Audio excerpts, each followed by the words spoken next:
और special report में सबसे पहले बात बांग्लादेश की, जहां हिंदुओं पर जुल्म खत्म होने का नाम नहीं ले रहा है।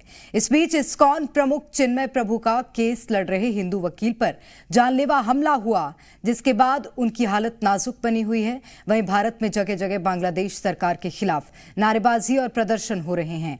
उधर बांग्लादेश में हिंदुओं पर जुल्म और ज्यादती की खबरें दिखाए जाने से कट्टरपंथी बौखला गए हैं। कट्टरपंथियों ने जी मीडिया का प्रसारण रोकने के लिए ढाका हाईकोर्ट में अर्जी दी है। कट्टरपंथी नहीं चाहते हैं कि बांग्लादेश की सच्चाई किसी भी तरीके से बाहर जाए, मगर जी मीडिया पूरी जिम्मेदारी के साथ कहता है कि हम बांग्लादेश में हिंदुओं से अत्याचार की खबरें दिखाते रहेंगे।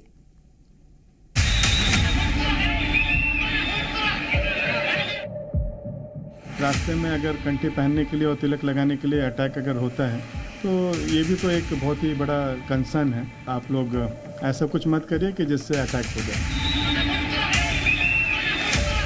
करीब 180 घंटे से इस्कॉन के संत चिन्मय कृष्णदास जेल की सलाखों के पीछे हैं, लेकिन इस्लामी कट्टरपंथी हैं कि उन्हें जेल से बाहर नहीं आने देना चाहते। चिन्मय प्रभु के वकील पर जानलेवा अटैक। बांग्लादेश में चिन्मय दास का केस लड़ रहे हिंदू वकील पर जानलेवा हमला हुआ है। उनके वकील रमेन रॉय की हालत नाजुक बताई जा रही है। रमेन रॉय पर हमला इसलिए किया गया क्योंकि अदालत में वो चिन्मय कृष्ण का बचाव कर रहे हैं। इस्लामिक कट्टरपंथियों ने रमेन रॉय के घर में तोड़फोड़ की और उन पर जानलेवा हमला कर दिया। चिन्मय के वकील, जिन्हें आज कोर्ट में चिन्मय की जमानत के लिए दलीलें पेश करनी थी, वो कट्टरपंथियों के हमले की वजह से अस्पताल में जिंदगी की जंग लड़ रहे हैं। आनन फानन में चिन्मय प्रभु के वकील को आईसीयू में भर्ती कराना पड़ा। इस घटना के बाद से हिंदुओं का आक्रोश और भड़क गया है। हम आशा करते हैं कि चिन्मय कृष्णदास को न्याय मिलेगा। आज हम देख रहे हैं कि बहुत दिनों से वो जेल के अंदर में है, बहुत ही कठिन परिस्थिति में है। लेकिन एक जो खबर मिली है कि उनके जो पिछले वकील थे रमेन रॉय, उनके ऊपर लास्ट वीक में जो हमला हुआ था तो वो बहुत ही सीरियस अवस्था में है, आईसीयू में है। चिन्मय प्रभु को वकील नहीं मिला, टली सुनवाई। अब चिन्मय प्रभु की जमानत की अर्जी पर अगली सुनवाई 2 जनवरी को होगी, क्योंकि वकील रमेन रॉय पर जानलेवा हमला करने के बाद कोई दूसरा वकील कट्टरपंथियों के डर से चिन्मय प्रभु का केस लड़ने आगे नहीं आया। हिंदुओं को टारगेट करने वालों, कायदे में रहोगे तो फायदे में रहोगे। चिन्मय प्रभु के वकील पर जानलेवा हमला और बांग्लादेश में हिंदुओं पर जुल्म के खिलाफ बाबा बागेश्वर काफी गुस्से में हैं। बाबा ने कहा कि बांग्लादेश की यूनुस सरकार या तो हिंदुओं को सुरक्षा दे, नहीं तो इस्तीफा दे। बाबा ने दुनिया भर के हिंदुओं से बांग्लादेश के कट्टरपंथियों के खिलाफ खड़े होने की अपील की। मुसलमानों को छोड़ने की जरूरत नहीं है। ये देश सबका है। देश संविधान से चलेगा, ना कि बाबा के ज्ञान से चलेगा। देश संविधान से चलेगा। सबको रहने का अधिकार है। उनके भी दादा परदादाओं ने इस देश को आजाद दिलाने के लिए अपना योगदान दिया है। इसको स्वीकारोक्ति के साथ कायदे में रहोगे तो फायदे में रहोगे। दिल्ली में बांग्लादेशी दूतावास के सामने महंत राजू दास ने यूनुस सरकार के खिलाफ जोरदार प्रदर्शन किया।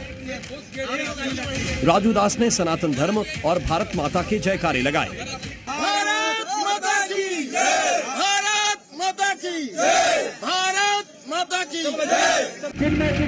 यूपी के अलीगढ़ में हिंदू संगठनों ने बांग्लादेश की सरकार के खिलाफ हल्ला बोला। बांग्लादेश में हिंदुओं के ऊपर अत्याचार के खिलाफ लोग सड़क पर उतर आए। यहाँ हिंदू संगठनों ने विशाल जनसभा का आयोजन किया। हजारों की भीड़ का एक ही नारा दिखा, बांग्लादेश में हिंदुओं की रक्षा करो, यूनुस सरकार इस्तीफा दो। अलीगढ़ में आज बड़ी जनसभा है और सीधे तौर पर एक संदेश देने की कोशिश है कि एक है तो सेफ है। और इस प्रोटेस्ट के जरिए तमाम हिंदू वर्ग चाहता है कि इस पूरे मामले में न सिर्फ बांग्लादेश की जो सरकार है वो हिंदुओं की रक्षा करे, बल्कि केंद्र सरकार भी कदम उठाए ताकि वहां पर हिंदू समाज के जो लोग हैं, अल्पसंख्यक लोग हैं, उनको मदद मिले और नरसंहार पूरी तरीके से बंद हो। वहीं फतेहपुर में भी बांग्लादेशी सरकार के खिलाफ आक्रोश दिखा। लोगों ने मोदी सरकार से बांग्लादेश के खिलाफ एक्शन की मांग की। इस प्रदर्शन में बड़ी संख्या में महिलाएं भी शामिल हुई।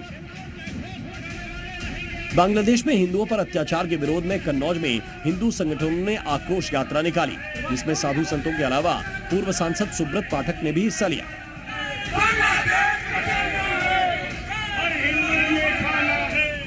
लड़ाई तो छिड़ चुकी है मित्रों, ये लड़ाई छिड़ चुकी है। इसलिए आप सबसे कहना है इस लड़ाई को जीतना है तो इस लड़ाई में कोई हमें परमाणु बम नहीं चलाना है, इस लड़ाई में हमें बंदूक लेकर सीमा पे भी नहीं जाना है।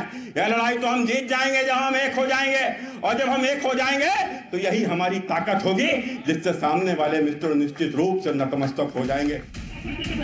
उधर जौनपुर में भी बांग्लादेश में हिंदुओं के साथ बर्बरता को लेकर लोगों का गुस्सा सामने आया।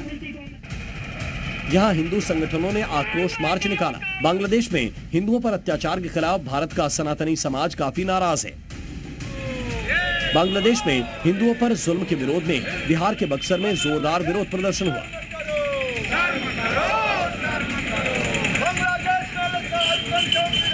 उधर पश्चिम बंगाल बीजेपी के नेता शुभेंदु अधिकारी ने कहा कि पश्चिम बंगाल, त्रिपुरा और असम में लोग राजनीति से ऊपर उठकर बांग्लादेश का विरोध कर रहे हैं क्योंकि बांग्लादेश में हिंदुओं के ऊपर अत्याचार हो रहा है।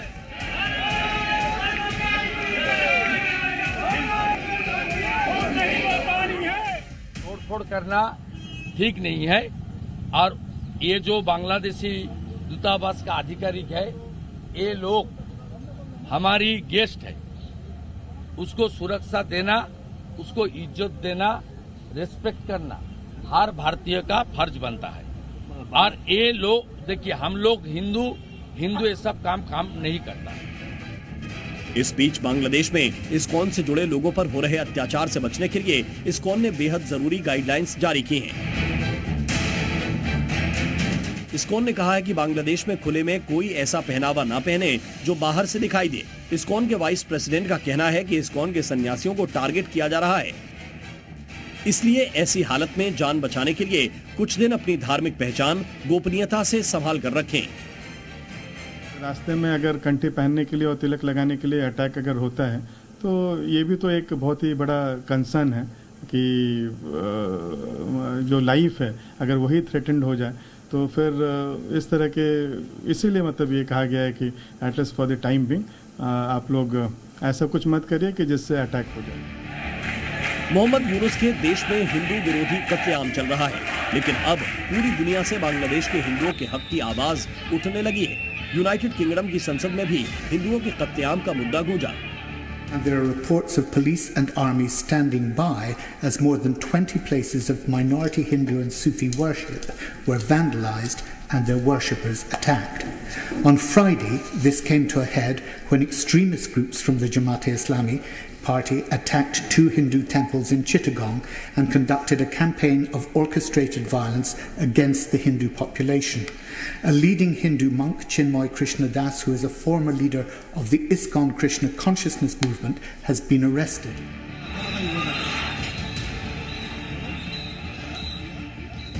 Bureau Report, Zee Media.